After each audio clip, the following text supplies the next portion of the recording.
meditation yesterday morning, we started by asking ourselves the question, what is it that knows or is aware of my experience?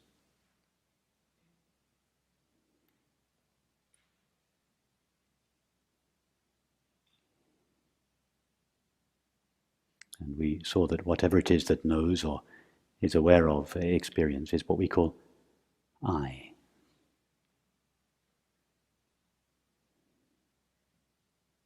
I am aware of thoughts and images, but I'm not myself a thought or an image. I am aware of feelings and sensations, but I'm not myself a feeling or a sensation. I am aware of perceptions, that is, sights, sounds, tastes, textures, and smells. But I'm not myself a perception.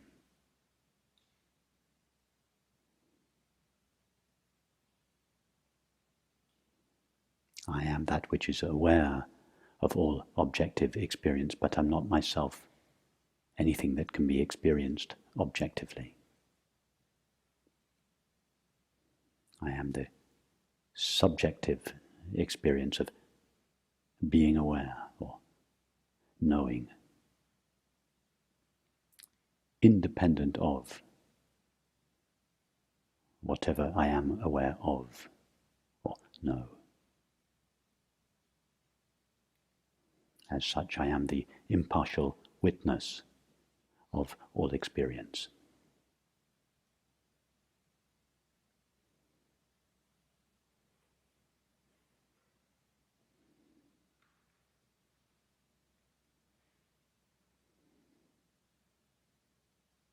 And the image I suggested was that of a person standing on a platform watching the trains pass through the station. It's a rather simplistic image that has relatively little explanatory power, but nevertheless it gives a visual image of the independent nature or transcendent aspect of awareness. The person standing on the platform witnessing the trains pass by is not affected in any way by the number of the trains, the types of the train, whatever is taking place within the train, wherever the train is coming from or destined for. The person watching the trains is completely independent of the characteristics or qualities or destinies of each of the trains. Likewise, the witnessing presence of awareness is completely independent of the content of our thoughts, feelings, sensations, or perceptions.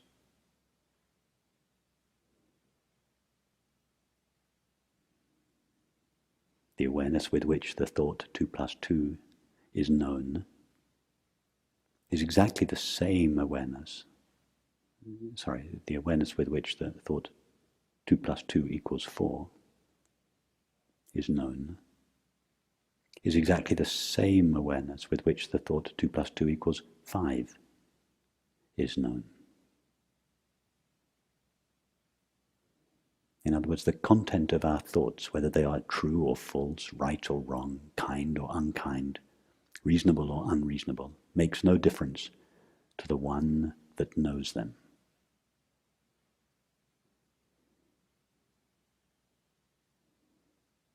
Likewise, our feelings, our darkest feelings and our happiest moments are known alike by the same awareness, the same knowing I.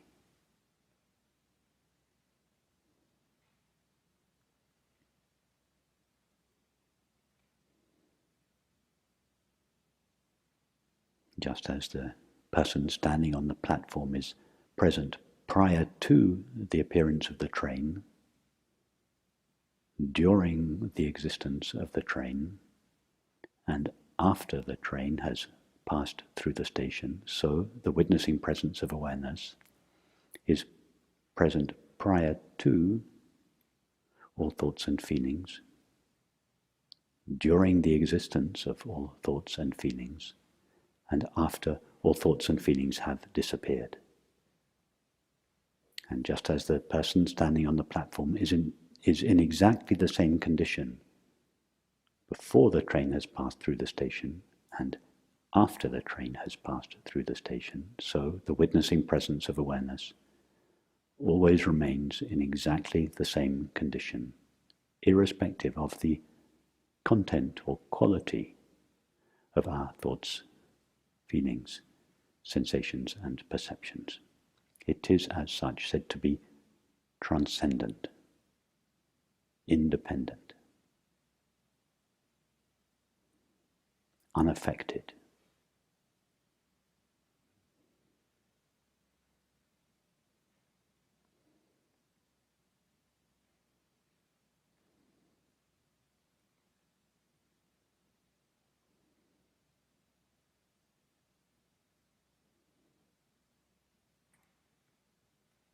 The witnessing presence of awareness is completely impartial.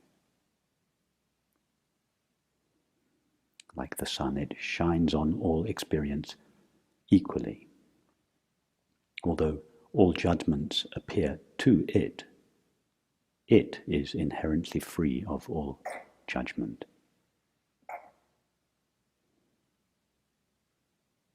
It cannot distinguish between right and wrong, good and bad.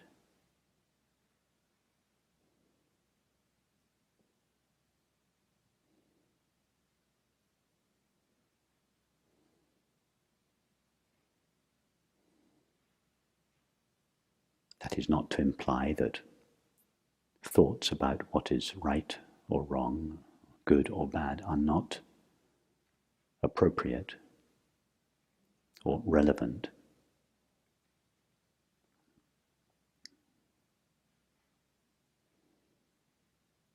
It is just to say that ideas of good and bad and right or wrong are not inherent in awareness itself.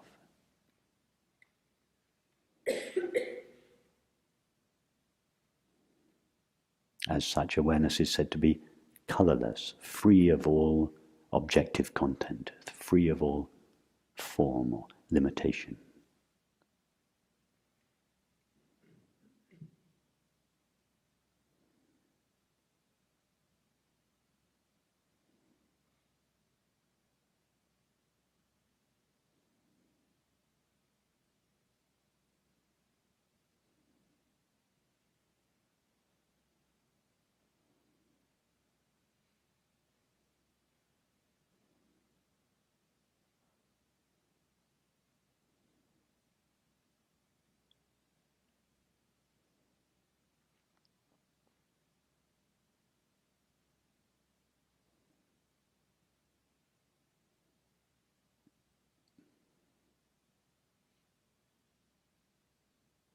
In most people's experience, I, awareness, has become mixed up with the qualities and limitations of thoughts, feelings, sensations, and perceptions,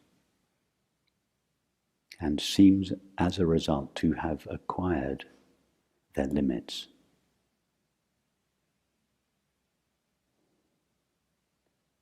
So the first step is to disentangle or extricate awareness from its content,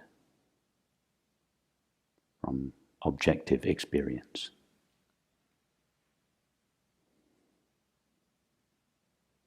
It is a path of discrimination, a separating out of awareness from everything it is aware of.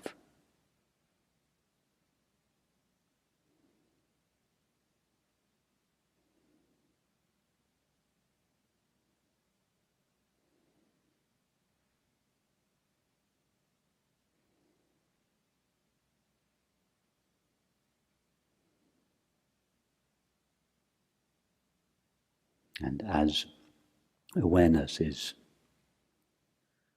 relieved or divested of all the qualities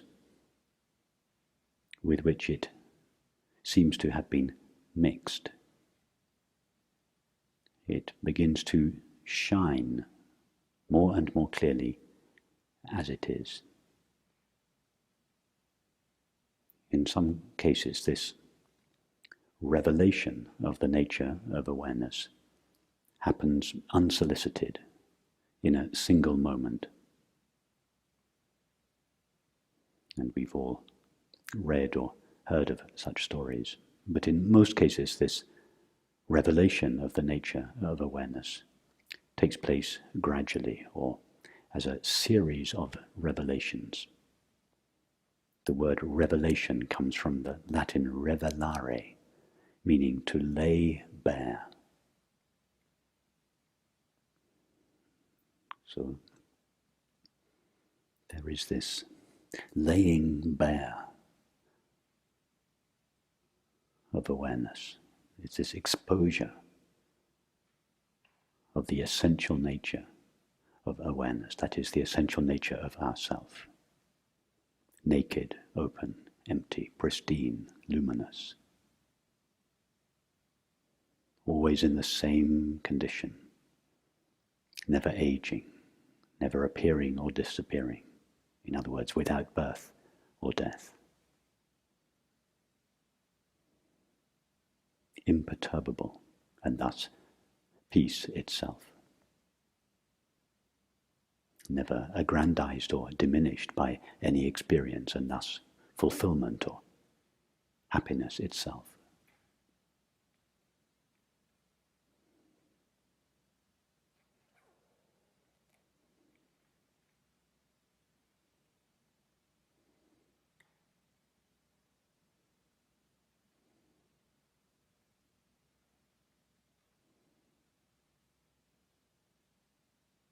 The beauty of this direct approach is that we don't have to spend years practicing or making tremendous efforts to become this pristine, luminous, open, empty awareness. We simply have to look at ourselves as we currently are. And in this looking, in this clear seeing, the nature of ourself is revealed, becomes clear. We don't become open, empty awareness. We simply notice that that is what we always and already are. The only reason we failed to notice it before is because through the force of our conditioning, we allowed ourselves to be mixed up with the qualities of our thoughts, feelings, sensations, and perceptions.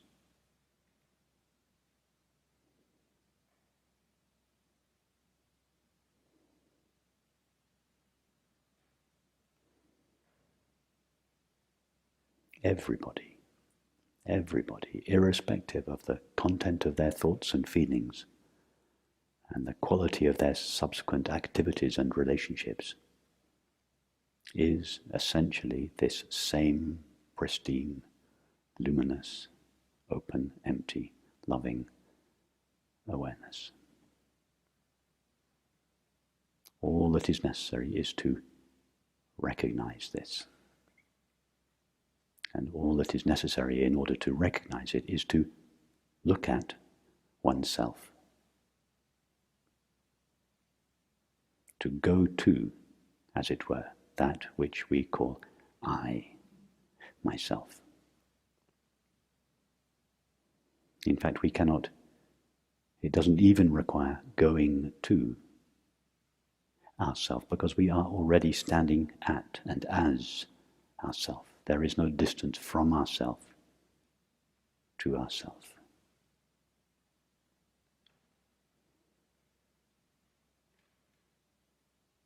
So there is no room or need for any effort or path.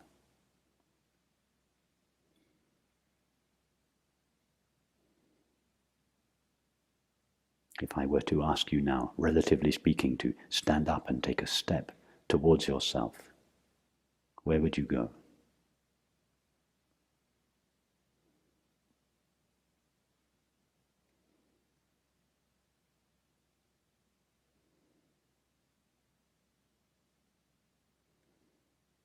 So this is truly an effortless path, a pathless path.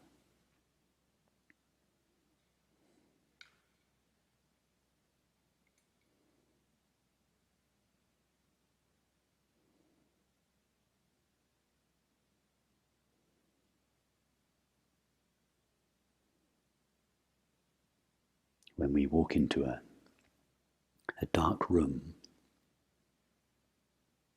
to begin with, we don't see anything. There's nothing we can do to see the objects in the room. All we can do is wait. And in this waiting, we become acclimatized to the darkness, and objects begin to emerge without our doing anything. It's the same thing here.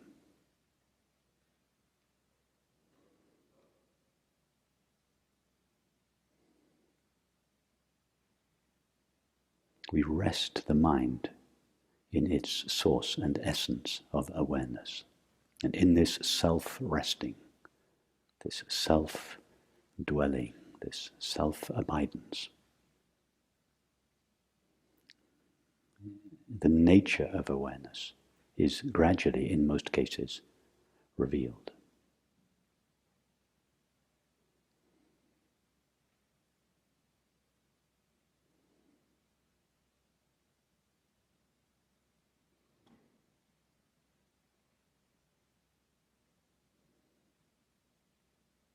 It is an uncovering of awareness, a recognizing or a recognizing, a knowing again of something that we have always known but lost sight of due to our fascination with the content of objective experience.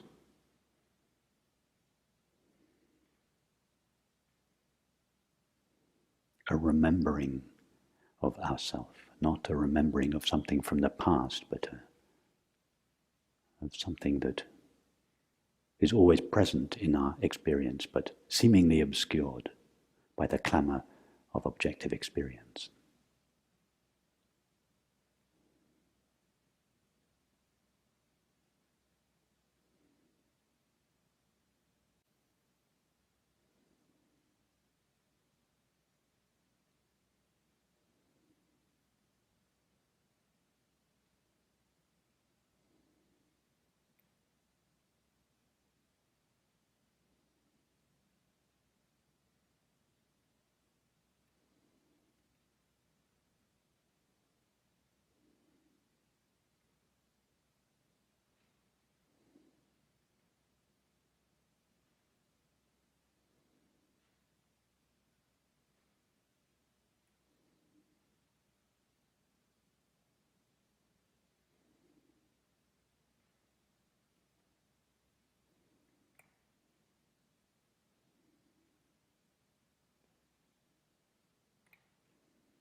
So this revelation of the essential nature of awareness is the culmination of the inward-facing path.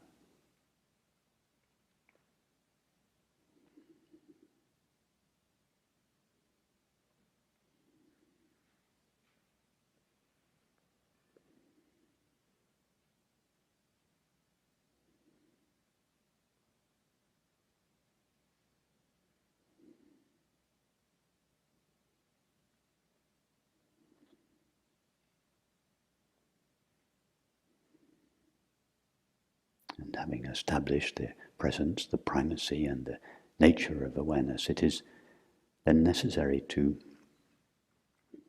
revisit the objects of experience from which we initially separated ourselves. So in the outward-facing path, we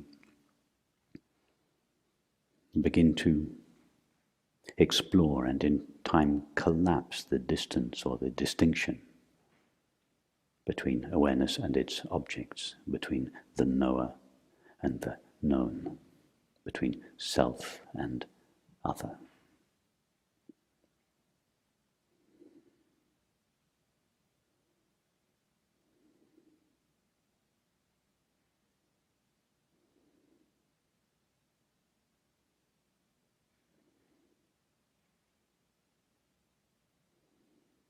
So in this second stage, we embark on this outward-facing path.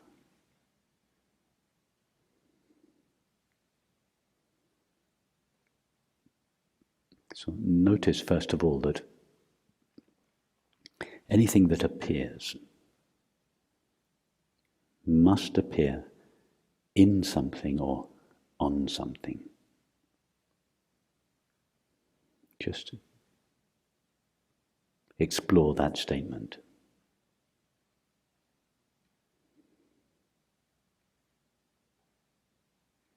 Would it be possible, for instance, to have an email without a screen?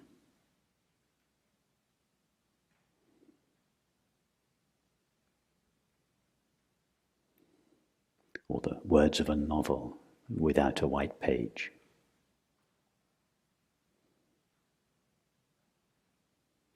Or a cloud without a sky?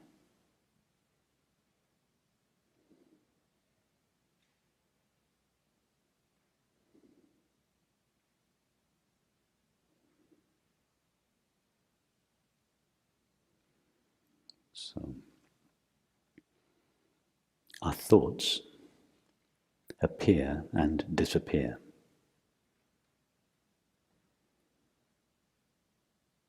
They must therefore appear and disappear on something or in something.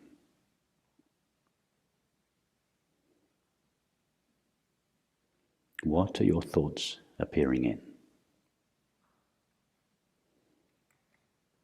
And don't say, I don't know.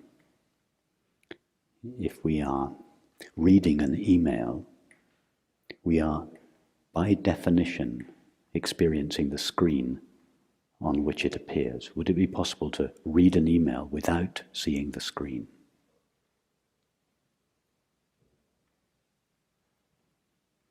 Would it be possible to see the clouds without experiencing the sky? Would it be possible to read a book without seeing the page? We may not notice that we are seeing the screen, the sky, or the page, but nevertheless we are experiencing it. We cannot say, I don't see the screen, or I don't know the screen when we are reading an email. So ask yourself the question, in what do my thoughts appear? If you are experiencing your thoughts, and I presume we are all experiencing thoughts, we are by definition experiencing whatever it is they appear within. What is that?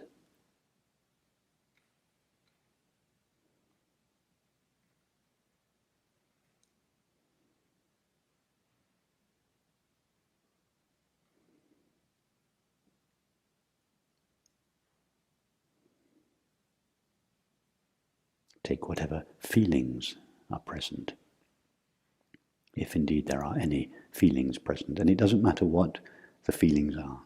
You may be bored, you may be irritated, you may be sad. It doesn't matter. Don't touch the feelings. But don't be interested in them either. We are interested in that in which they appear. Our feelings appear and disappear. They must appear and disappear in something. And if we are experiencing our feelings, we are by definition experiencing whatever it is they appear within. What is that?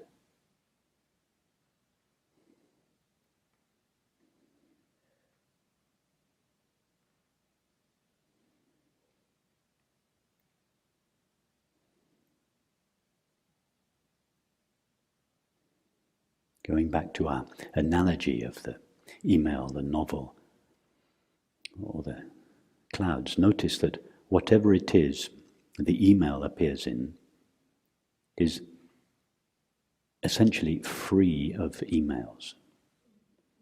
Whatever it is that the words, the page that the words appear on, is inherently free of words. The sky, inherently free of clouds. So whatever it is that our thoughts and feelings appear in is itself inherently free of thoughts and feelings. Thoughts and feelings are not essential to it. Just as the screen, the page, and the sky are, relatively speaking, empty, inherently empty. So whatever it is in which our thoughts and feelings appear is itself inherently empty, empty of objective content. It could as such be likened to an empty space.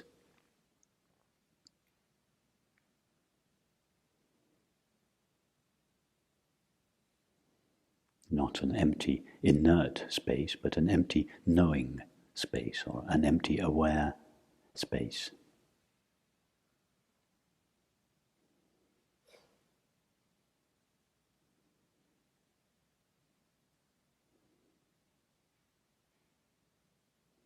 See that your thoughts and feelings are floating through this space.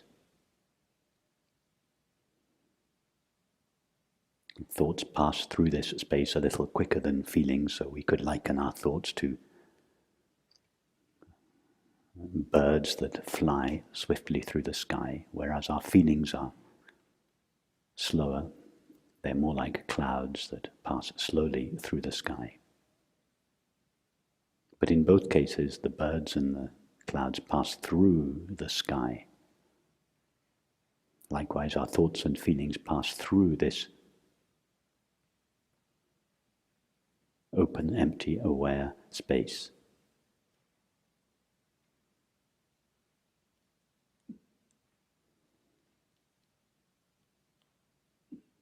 Now, what I have just said is not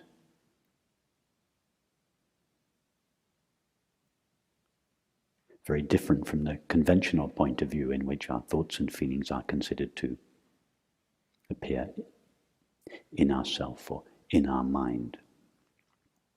However, notice that your sensations, by your sensations I mean your bodily sensation, the tingling behind your eyes, the temperature of the air on your skin, the feeling of your feet on the floor or your hands on your lap,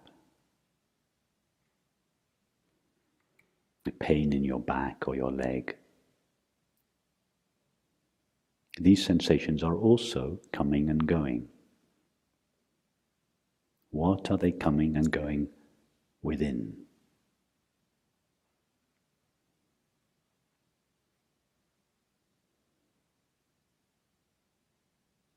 If we are experiencing sensations, and we are all experiencing sensations more or less intense, we are by definition experiencing whatever it is they appear in.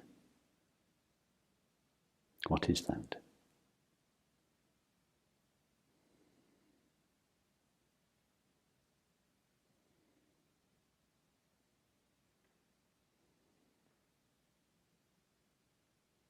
Don't say, my body, because your experience of your body is itself a sensation.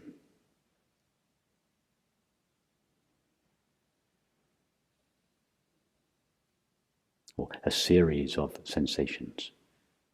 What is that series of sensations appearing in?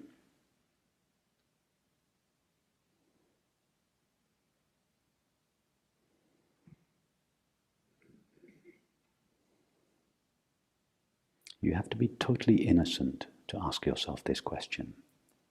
Don't entertain a line of sophisticated reasoning. Just be simple, straightforward, innocent. Imagine that you know nothing,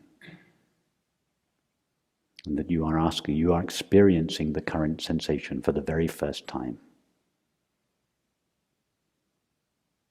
Like a newborn infant would experience a sensation. What is that sensation appearing in? Don't refer to your memory, your conditioning. Refer to your current experience.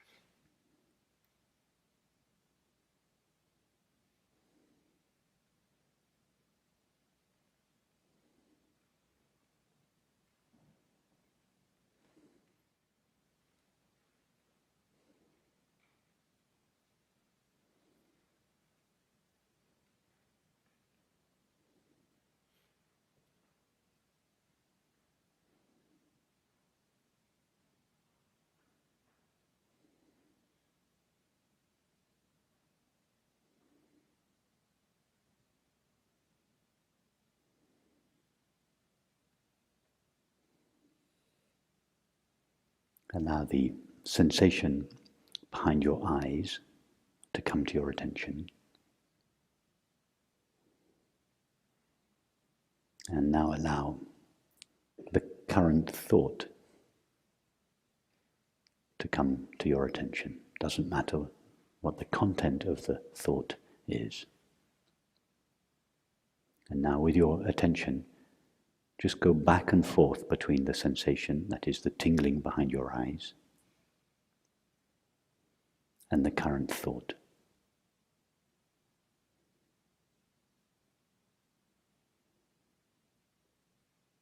Ask yourself the question, through what medium is my attention traveling as it goes from the sensation to the thought?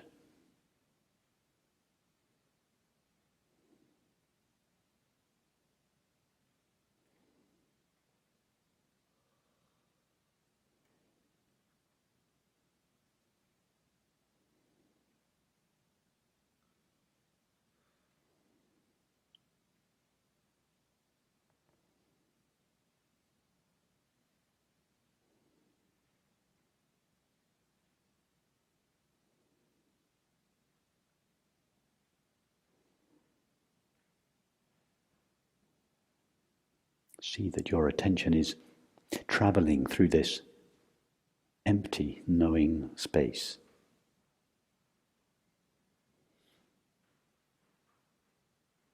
Ask yourself the question, does the sensation, the tingling behind my eyes, appear in the same space as my thoughts? Or do they appear in two different spaces?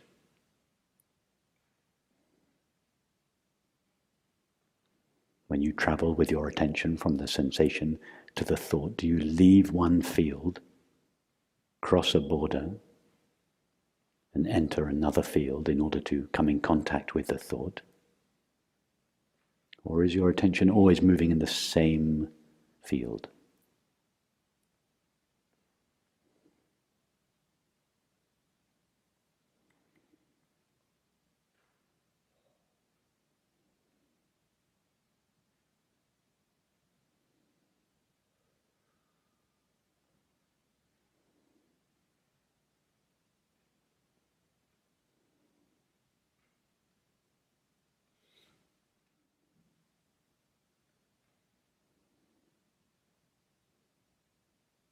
Listen to whatever sounds are present, the sound of my voice or whatever other sounds are taking place. Those sounds are appearing and disappearing. They must be appearing and disappearing in something.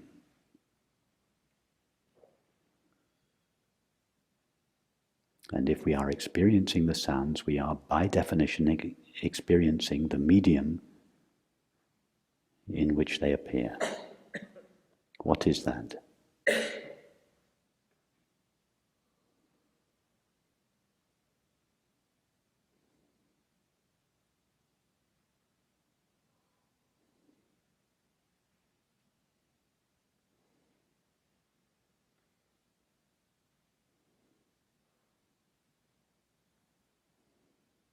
Go with your attention from the sensation to a thought, from a thought to a sound, and from a sound back to a sensation.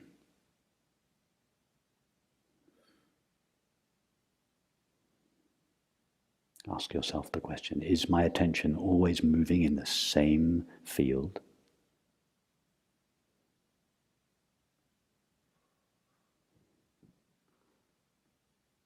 Or is there one field in which our thoughts appear, another field in which our sensations appear, and a third field in which our perceptions appear?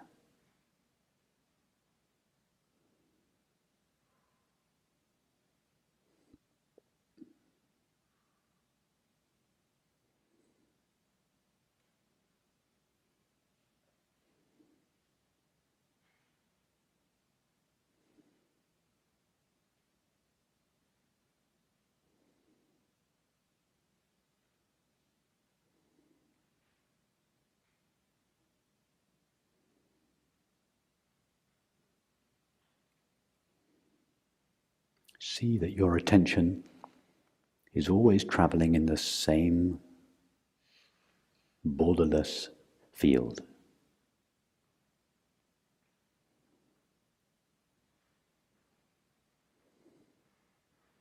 Now, open your eyes for a minute, those of you with your eyes closed. A perception appears, a perception that we call the room or the world. That perception has just appeared. Close your eyes. That perception has disappeared. Open your eyes again. That perception must have appeared in something. And if we are experiencing the perception of this room or world, we are by definition experiencing whatever it is the perception appears in. What is that? In what does the current perception appear?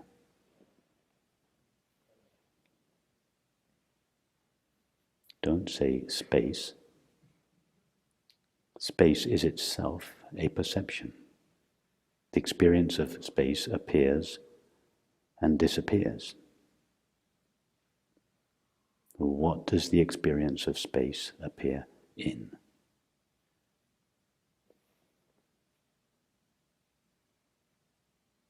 Does it appear in the same medium that your thoughts, feelings, and sensations appear in?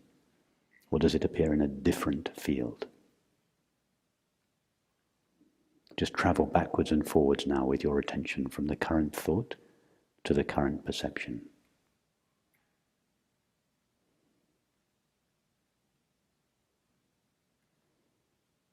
Does not your attention always remain in the same field?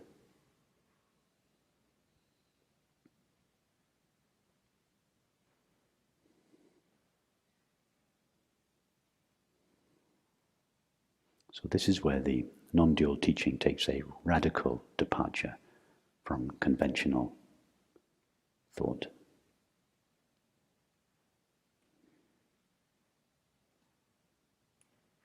If we stay very close to experience, we see that all experience, that is our thoughts, images, feelings, the sensations that we know as the body, perceptions which we know as the world, all take place in the same open, empty, aware space or field. In other words, all experience takes place in awareness.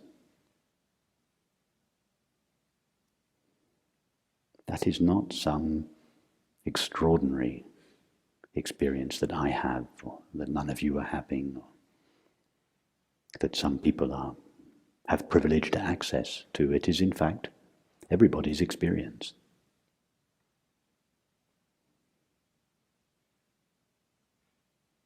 Can anybody now find an experience that is taking place outside the field of awareness or consciousness?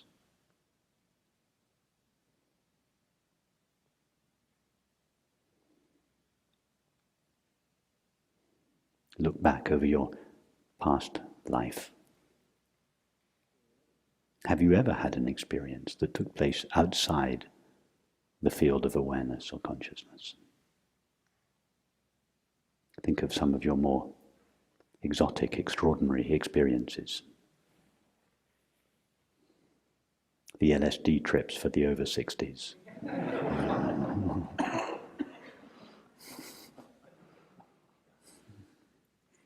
The ecstasy trips for the under 30s.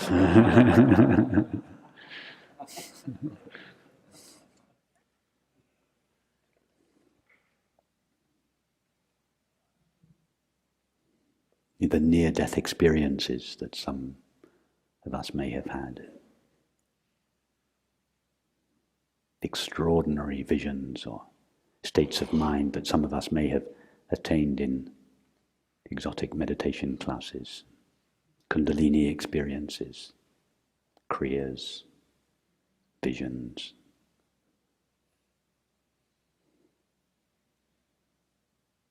The depths of despair that some of us may have felt, sorrow, loss.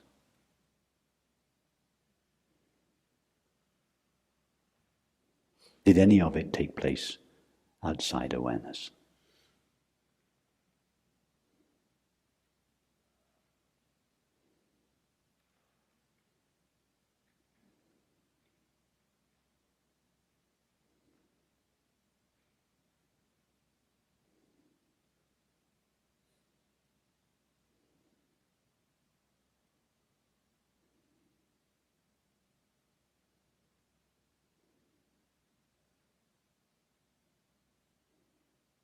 If none of us have ever had or could ever have an experience outside awareness or consciousness, how do we know there is such a place outside consciousness?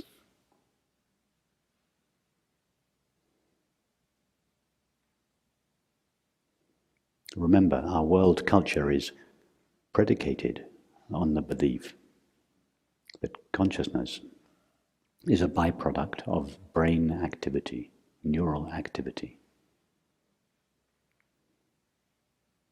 Although nobody has ever found consciousness in the brain, most scientists believe that sooner or later it will be located.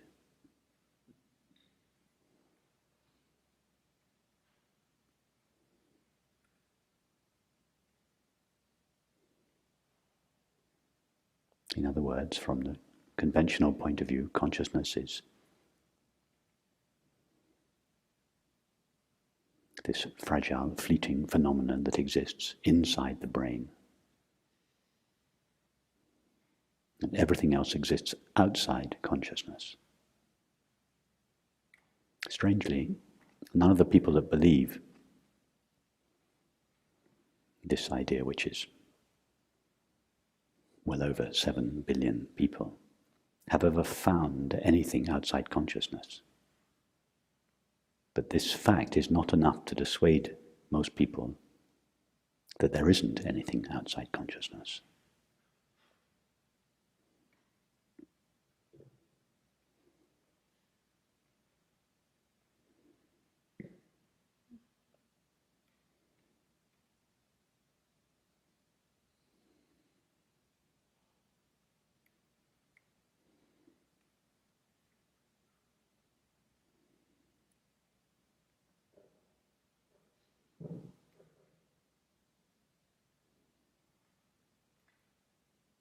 See if you can go now with your attention to the edge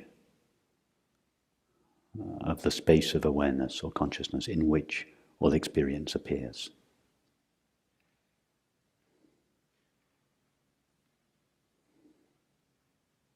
Is there anybody here that at some stage in their childhood did not lie awake in bed wondering how far physical space went on? Do you remember traveling with your imagination? Seeing how far space went and wondering what was beyond space? In other words, what was beyond the container in which our experience apparently appeared. So do the same thing now.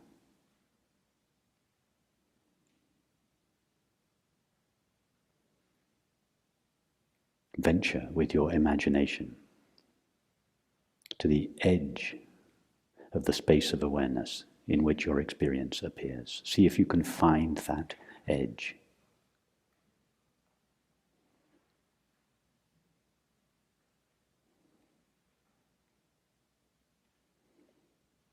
The place where the field of awareness in which all experience appears ends.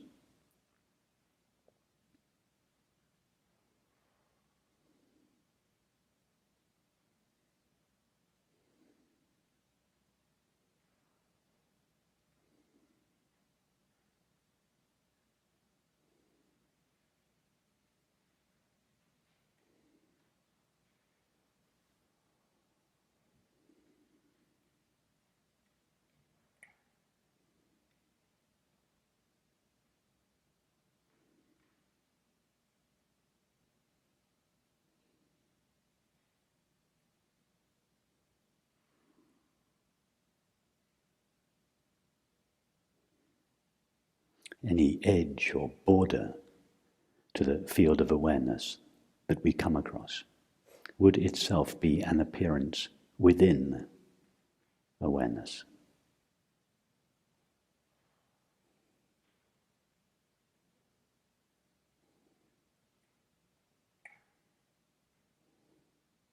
When I say, see if you can find an edge to the field of awareness, you are not one thing and awareness another. Only awareness is aware. Therefore, only awareness knows anything about itself. So really we are asking awareness itself the question, do you ever find a limit within yourself? Do you ever come to the edge of yourself?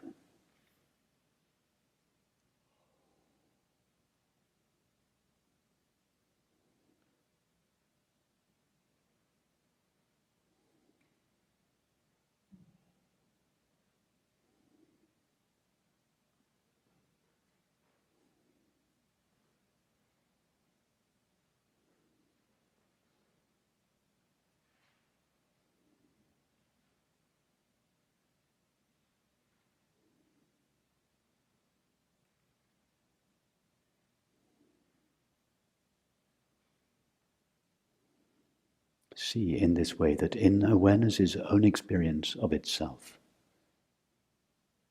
and awareness is the only one that knows anything about itself, it is without limits or unlimited or infinite, not finite.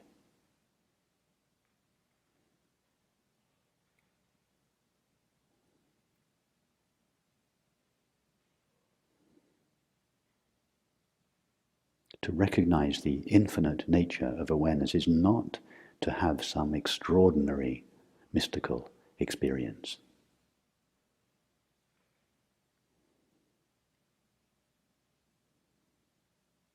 It is just to see clearly in this moment the essential nature of our own mind.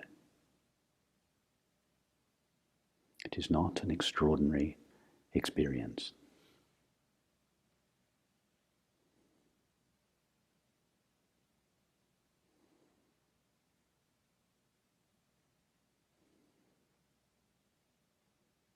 It is just awareness's natural experience of itself, free of any of the limits that thought and feeling superimpose upon it.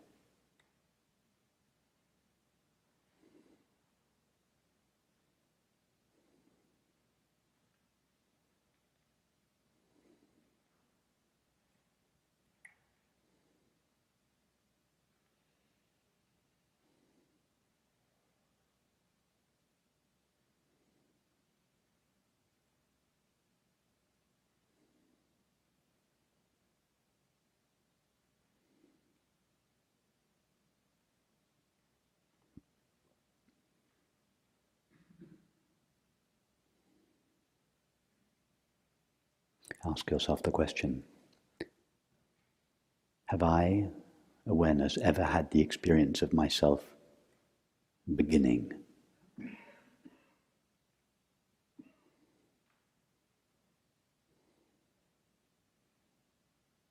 Don't think about this or reason it out with yourself.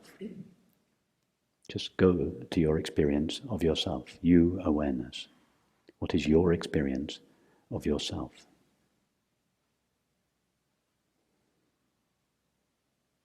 Have you ever had the experience of the beginning of yourself, or the ending of yourself? In order to experience the beginning or the ending of yourself, you, awareness, would have to experience the absence of yourself. Have you, awareness, ever had the experience of your own absence?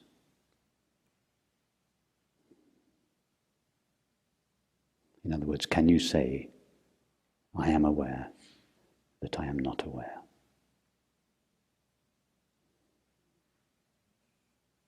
Of course not.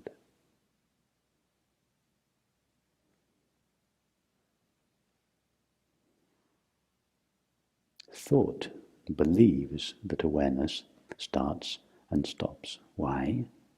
Because thought believes that awareness is identical to the body.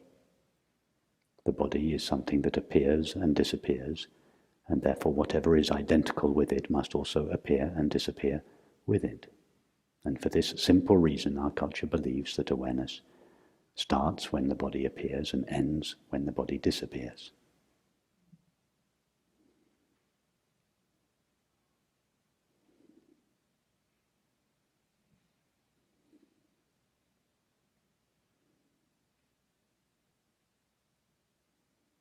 It's like believing that your computer screen begins every time you receive an email and ends every time you trash it. If the screen was identical to the email, that would be true.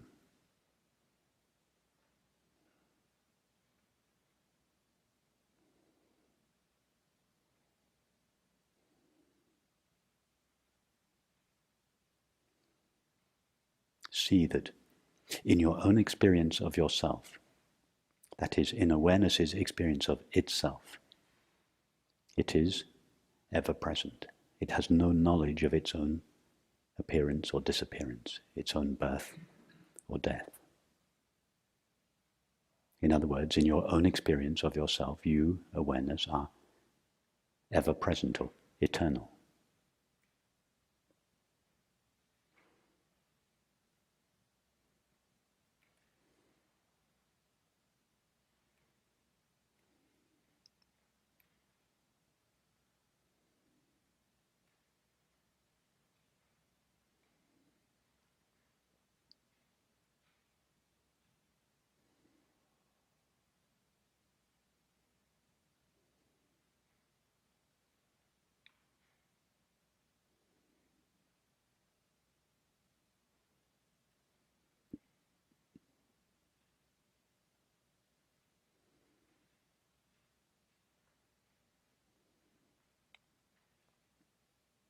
In other words, in awareness's own experience of itself, it is ever present and without limits, or eternal and infinite. Now, from the materialistic point of view, that is, from the point of view that believes that matter was here first and at some late hour gave rise to consciousness, the knowledge that awareness is eternal and infinite is extraordinary knowledge. There is nothing extraordinary about it. What is really extraordinary is the belief that awareness is temporary and finite.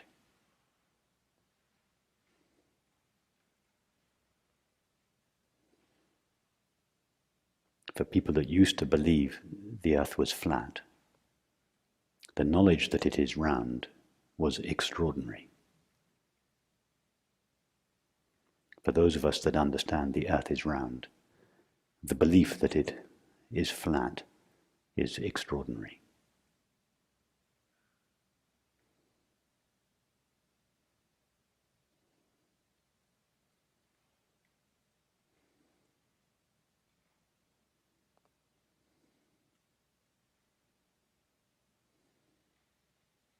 So make it your new norm.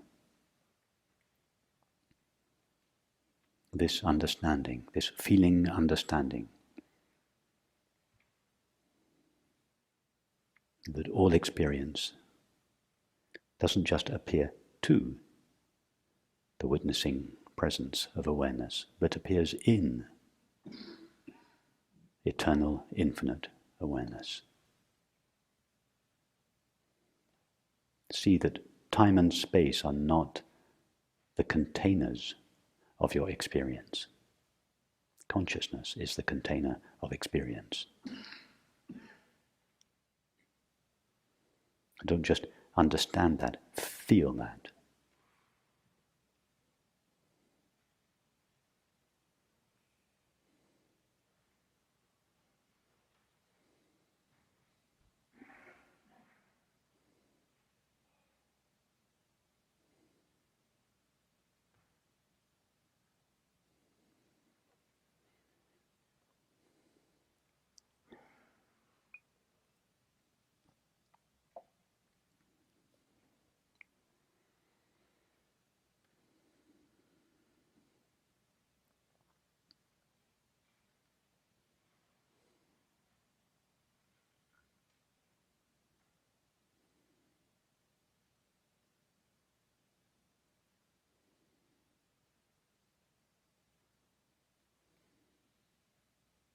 Notice again that we haven't touched our experience. We haven't manipulated experience in any way.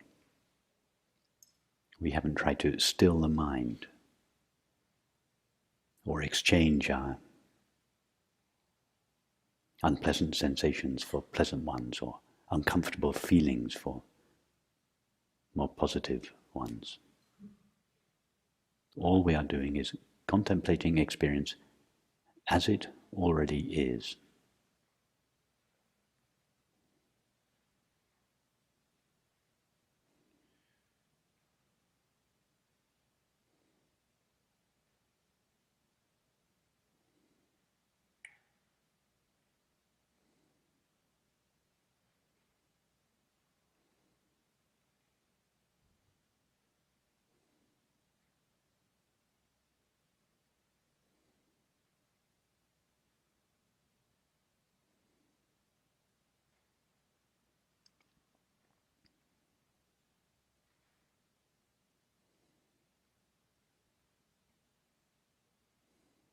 Now ask yourself the question, how many unlimited awarenesses can there be?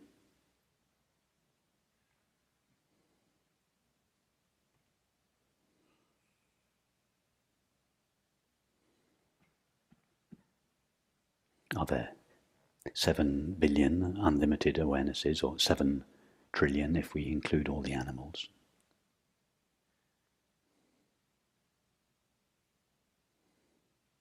If there were even 2 awarenesses, then each of those awarenesses would have to have a limit.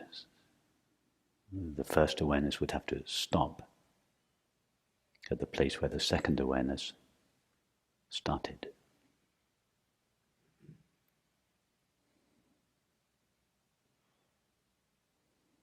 But no one has ever or could ever experience a limit to awareness. In other words, awareness never has any experience of a limitation within itself.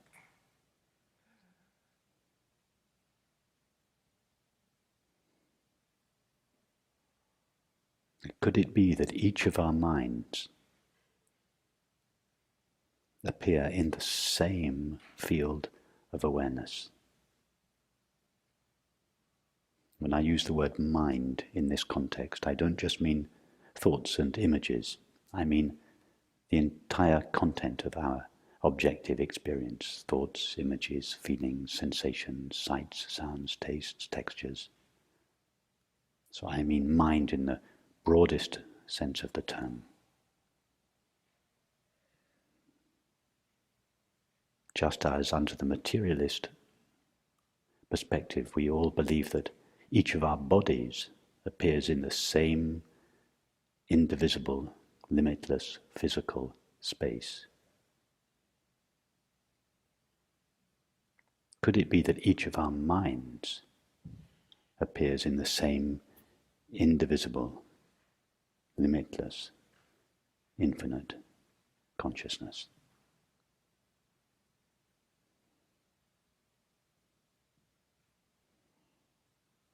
In other words, just as, relatively speaking, under the materialist paradigm, each of our bodies are made out of the same stuff, matter. Just as each of our bodies have a common origin, a common source. Could it be that each of our minds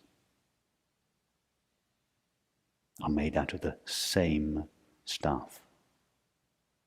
They have a common origin, a common source. Could it be that each of our minds are precipitated within the same infinite field of consciousness?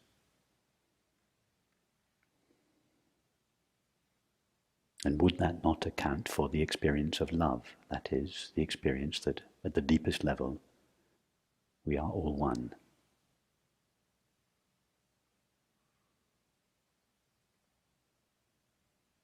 Doesn't it begin to make sense?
Two and a half thousand years ago, almost everyone believed the earth was flat. Slowly people began to question this and to make very careful observations of experience. The first people that suggested the earth was round were ridiculed. So contrary it seemed to common sense. But as Einstein said, common sense is simply a series of prejudices that most people acquire by the age of 18. Likewise, 600 years or so ago, most people believed that the sun traveled round the earth. Such was the evidence of common sense. But then people began to make careful observations of experience and realized that common sense is deceptive. In other words, the common senses cannot be relied upon for knowledge of reality. And sure enough, it turned out that the sun doesn't travel round the earth.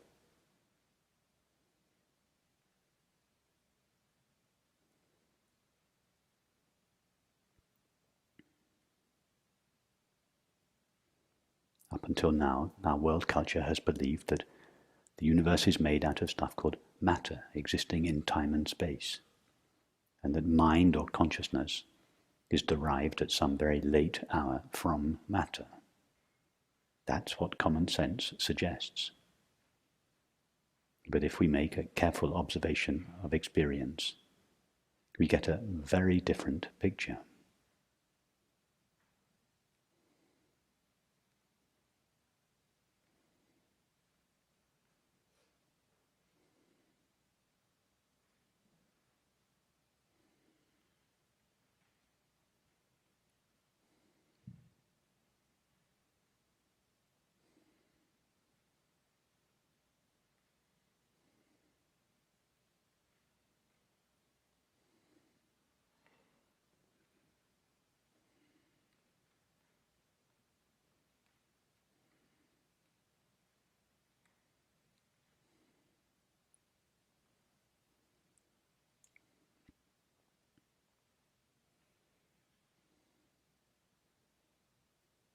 So we've seen that all experience appears not just to consciousness, but in consciousness.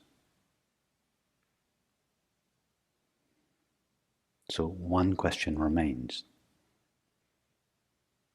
What is experience made of? What is the stuff that appears in consciousness made of? It must be made of something.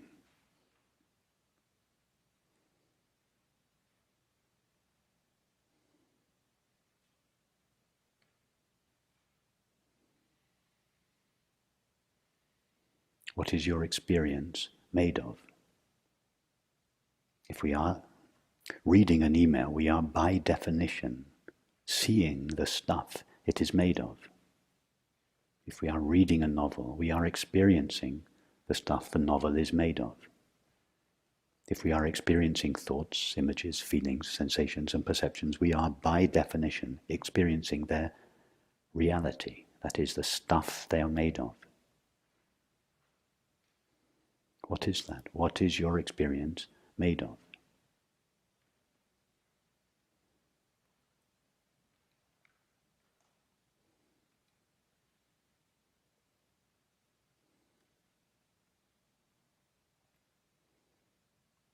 When I say your experience, I mean your thoughts, your body, the chair, this room, your feelings, your friends.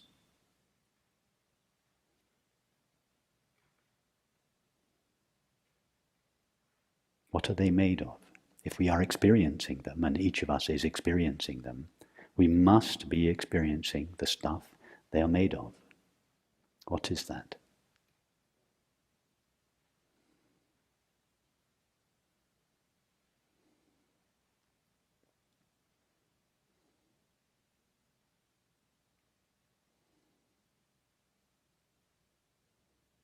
Start with your thoughts.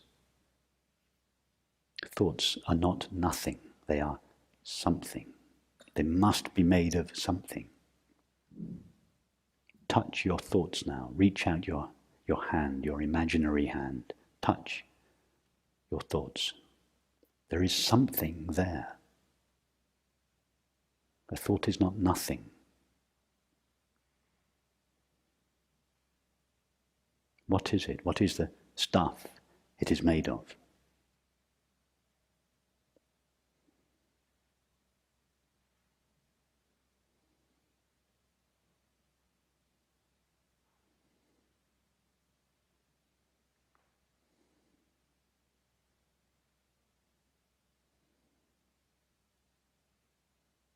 Ask the question a different way round.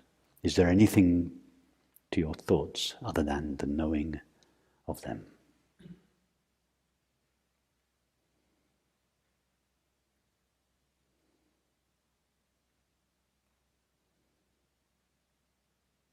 Is there any substance to your thought other than knowing or experiencing?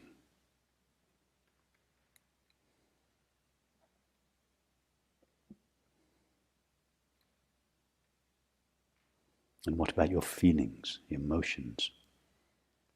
Is there anything present in an emotion other than the knowing or the experiencing of it.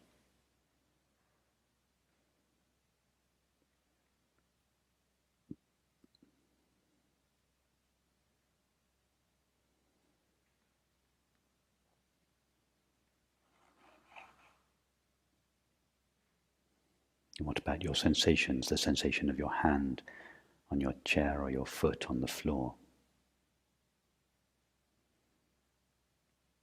Is there anything to that sensation other than the knowing or the experiencing of it?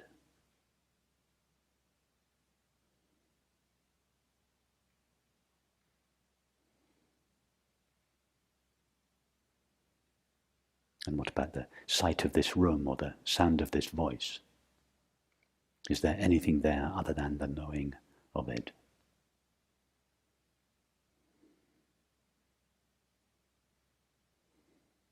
And is the knowing out of which your thoughts are made different from the knowing out of which your perceptions are made?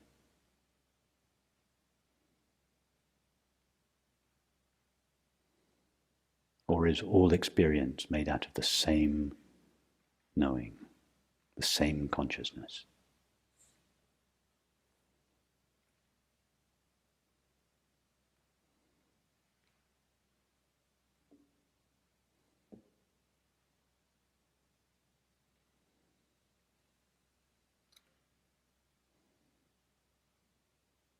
When we hear in the traditional teachings the world is an illusion, what they mean is the world as it is conceived by conventional thought, as a multiplicity and diversity of objects and selves made out of dead inert stuff called matter. Such a world is an illusion. It's not there.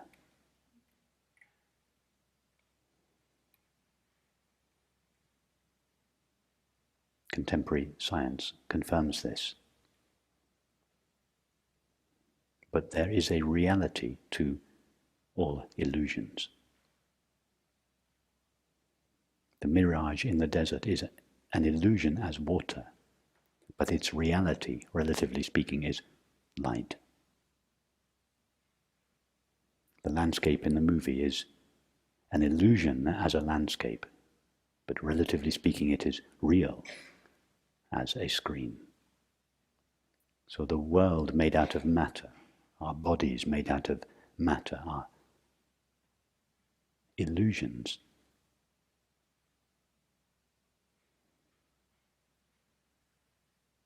As objects.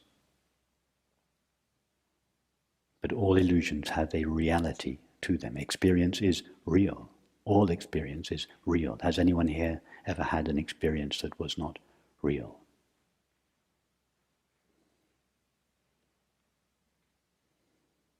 As Huang Po said, people ignore the reality of the illusory world.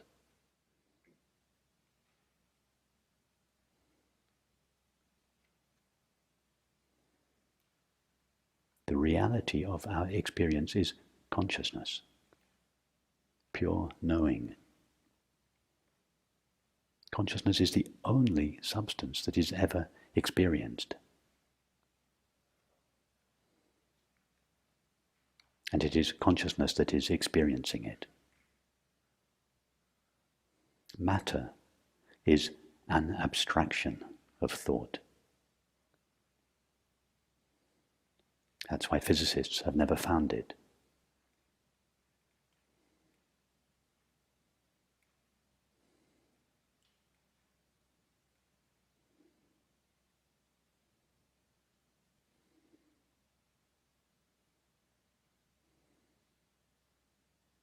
Each of our minds are precipitated in the same field of infinite awareness. Each of our minds don't just appear to awareness. They don't just appear in awareness. They are made of awareness or consciousness. Consciousness or pure knowing is the only substance present in experience.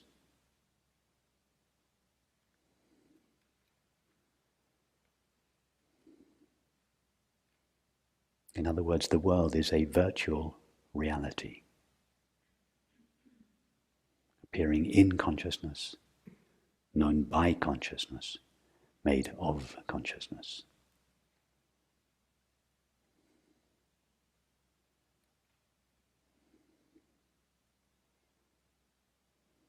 When I was 6 years old, my mother tells me that I said to her, I feel that each of our lives is like a dream in God's mind.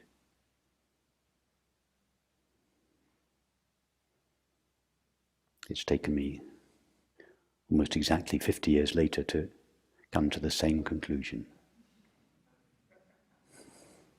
I was given that intuition as an innocent, naive 6-year-old. But then the vision or the intuition disappeared and I had to find my own way back to it, which took me on a great adventure.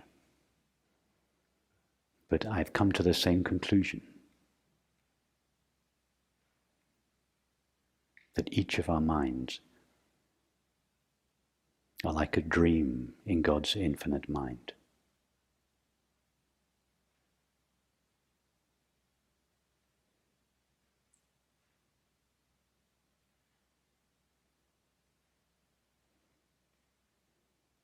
And just as our night dreams appear in and are made of our own indivisible mind,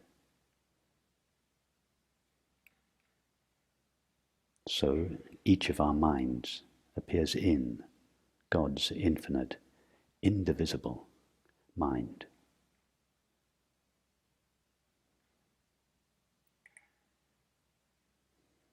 Just as the objects and people that we dream of at night seem to be separate from the point of view of the person in the dream, from whose perspective they are known. So the objects and people that we encounter in our lives seem to be separate from the point of view of our own body, the apparently separate subject of experience, through whom the objects and others seem to be known. But just as there are no real objects and others in our night dream, so there are no real objects and others in the waking state. In other words, there are no things.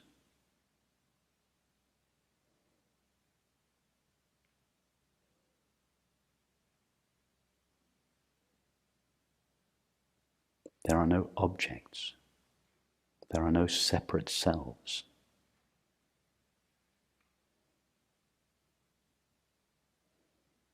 There is just one intimate, indivisible, infinite reality.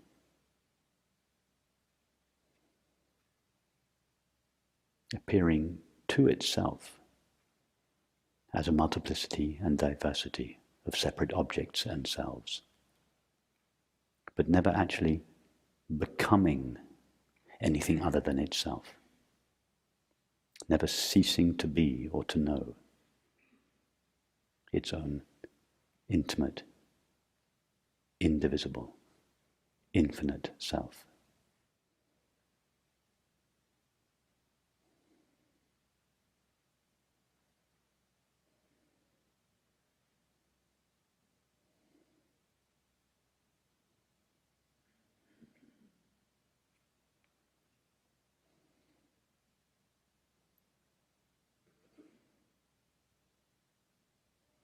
This is why the Sufi Balayani said, whosoever knows their self knows their Lord. Whosoever knows the essential nature of their own mind knows the ultimate reality of the universe.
when I say each of our minds are precipitated in the same field of infinite consciousness, I don't mean to suggest that our minds are things in themselves, that there are real entities called individual minds.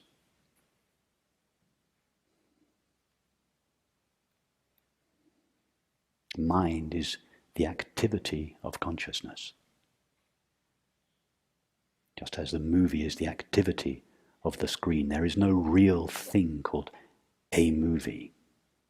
What we call a movie is simply an activity of the screen. The screen is the only entity, if we can call it an entity, that is there. Each of our minds. There is no such thing called a mind. There are no minds. Not only is there not a body and a world, as they are normally conceived, there is not even a mind. There are no individual minds. Each of our minds are like thoughts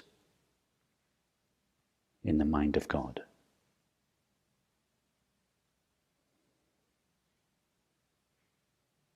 But nobody has ever found a thing called a thought. Nobody has ever plucked a thought out of the mind.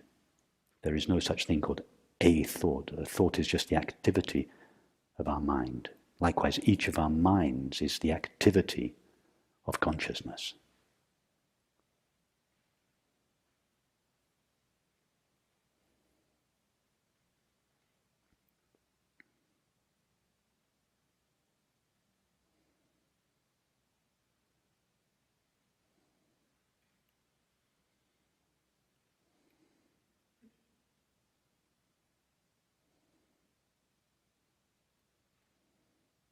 So there are no real finite things.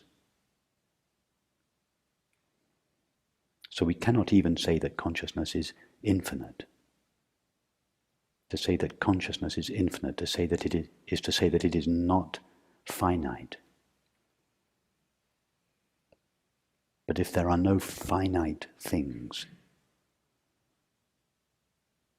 we cannot use the word finite to compare consciousness. There is nothing finite in existence, so it makes no sense to say consciousness is not finite.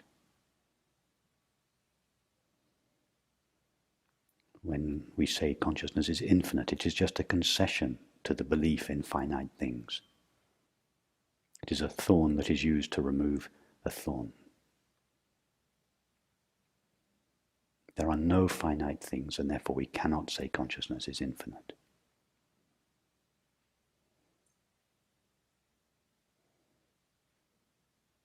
When we say consciousness is indivisible, we imply that there are separate things, all divided up from one another. But once we realize that there are no separate, discrete objects or entities, we can no longer even say consciousness is indivisible. The word indivisible has no meaning.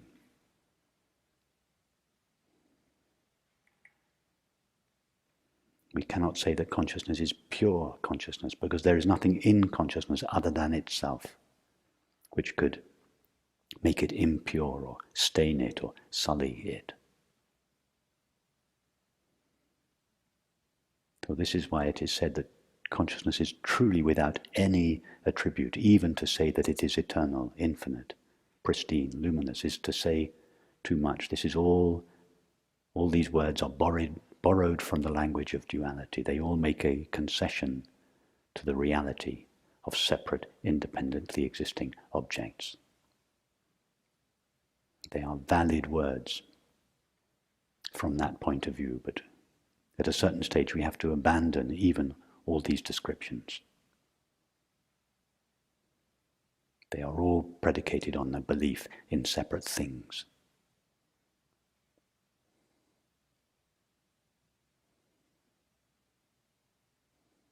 We cannot even call reality consciousness, because even the word consciousness implies the object that we are conscious of. And this is why it is said that reality is truly indescribable. That's why Ramana Maharshi said, silence is the highest teaching.